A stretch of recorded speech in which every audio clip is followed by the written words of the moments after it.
So when we were in court, they're asking me, "Did you sign this?" I go, "No, I didn't sign it." I go, "You sure you didn't sign?" I go, "No, I did not sign that," because I said I remember I didn't sign. I didn't want to sign it. I didn't sign that.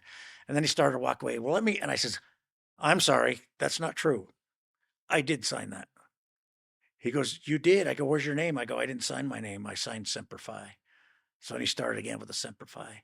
He goes, "What exactly does that mean?" I says, "I'm not sure. I'm sorry, sir. Can I ask you a question? I got to ask you, were you in the military?" He goes, "Yes." "Were you in the Marine Corps?" He goes, "No." I says, "Well, unless you were a Marine, I cannot explain to you what Semper Fidelis means."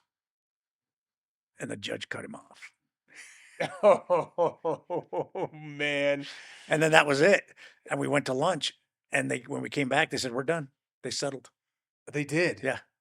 Good. Yeah. And it was funny. After that, and we went back, and the judge called us. We went back into his office. He took us back to the Marines. Yeah. He took us back there because there was like 5 of us. And he took us in the back room. And well, guess what? The Judge was a Marine? He had a huge Eagle Globe and Anchor on the wall. Good. That's awesome. Yeah, so it was awesome. It was pretty cool.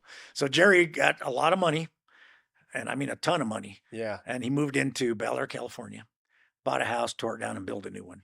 He lived like across the street from Aretha Franklin and next door to Corbin Burnson or something like that. Holy So when cow. I go back and forth doing the escorts, picking up bad guys and stuff like that, he'd say, "Come stay with me, come stay with me." So guys used to fight with me to come with me. Oh, So because yeah, they knew you were going yeah, there? because we'd go a day early or so, and then we go before the pickup or a couple of days, and we go and have fun. And he'd say, "Stay with me," and we'd stay at his beautiful mansion, and then he'd take us out to dinner and all kinds of cool places, and Oh, Studio City and wow. all those, being a different place that night, and a nice place to have dinner, and then we go pick up our guy and bring him back, or we bring a guy and then we stay a couple extra days, and it was a great time. And unfortunately, he got sick and passed away.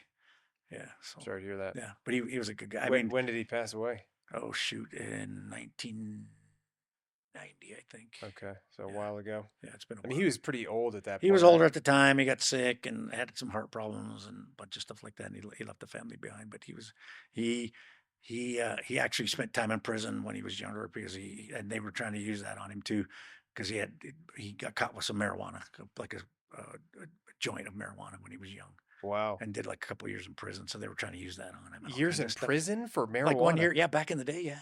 What year was that? I think it was probably in the 50s, 60, early 50s, maybe 50s or Okay. 60s. Yeah. Yeah, yeah. Yeah, how old was he He was 50 50, years like old? 50 years old when he was with us. Okay, okay, Yeah, gotcha, gotcha. yeah. Yeah. Great stories, Yeah? great stories, great guy. Had this Brooklyn Jewish accent, cool. That was the guy that everybody was they were thinking he He was a was a Mossad Mossad agent.